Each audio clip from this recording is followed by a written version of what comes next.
finding out who I am is much more than an intellectual endeavor. It's a process of realizing who you are. It's a process of going from self-knowledge to self-realization. And in this learning process, there are three stages. And the first stage is listening. And that's what's, of course, is happening in this video, that you need to get the knowledge. You need to listen to the old man in the snake and the rope story. And this you can do through various teachers who is teaching this knowledge. So it says listening, and of course you can read books, which is a form of listening. But in the tradition, it's important to have the kind of the personal experience of just taking in the knowledge through your ears, and just putting all your concepts aside. Important, because this is so radical. It's so radical to say that the world is not real. That idealism, since we're not taught idealism in school, since we're so programmed into believing that the world is real, that the physical world, and we're so deeply programmed into materialism, is very, very, it's a hard process, and it's hard to grasp this knowledge, because it's so contradictory to how we experience the world. Because I experience the world as dualistic, and it is a big stretch to realize and integrate and understand that the world is non-dual, and I'm basically ignorant of my nature, basically ignorant of who I am. It's a big stretch. And so the first stage is just to listening, just to try to take it in. And so the next stage is called reflecting. Means that you need to integrate this.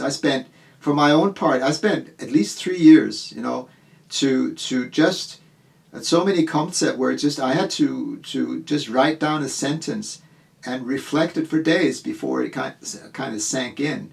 I remember particularly with this one, as I said previously, that awareness without an object is consciousness, and awareness with an object is an experience. For instance, that sentence, I spent days reflecting on that sentence, and here the other day I was meditating, and this thought comes up that I am the same whether I'm living or dead. That's also kind of worth meditating on or reflecting on. That consciousness is unaffected by life and death. Or as it says in the Bhagavad Gita, there is the wise grieves neither for the living nor the dead. So it's stretched so it's radical concepts. Or like that God is like Atman, and is like in the world is God in physical form. There is nothing other than the world.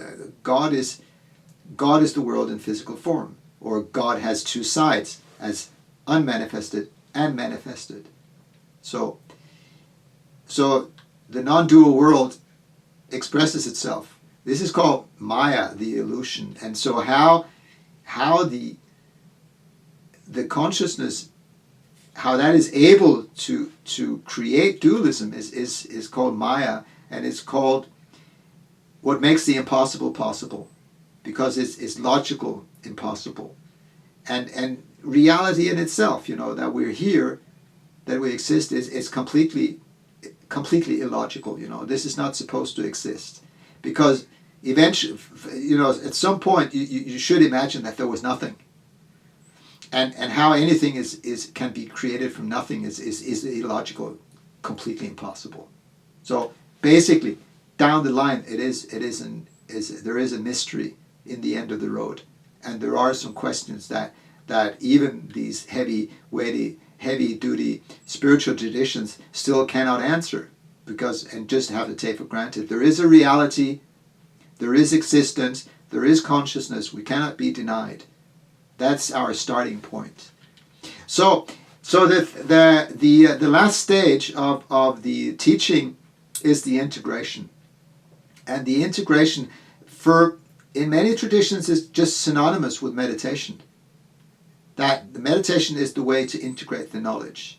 So you got the listening part, you got the reflecting part, where you reflect on these teachings, and you integrate it through that. It goes from knowledge to realization. Okay? And that is, you go from knowing to being. So all this teaching is ignorance, because this is a scaffolding which you throw away once you have reached the point of realization. So even this, because this is just the finger pointing to the moon, it's not the moon. Okay, this is just the menu card, but without the menu card, you're not going to get the food. Okay. So don't get too hung up in the intellectual understanding, but it's a complete necessity to have the understanding. It is a complete necessity to have the right perspective, right? So, but there are other paths, because basically it's about going beyond the mind. And for those not that intellectually inclined as this presentation is, the path of bhakti, the path of devotion, can also make you transcend the mind. Some people, like for instance Yogananda, he said that devotion was the most important path.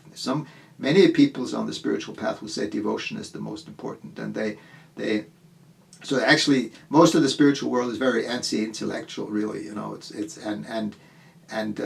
think that's a big mistake, because it opens the field for exploitation enormously, with all these gurus who says don't think, the mind is the problem, so therefore stop thinking, just have devotion, just trust me, a big danger, and so you got to have a critical mind, you got to use your intellect. But there are, by every way, because we are already enlightened, we are already free, so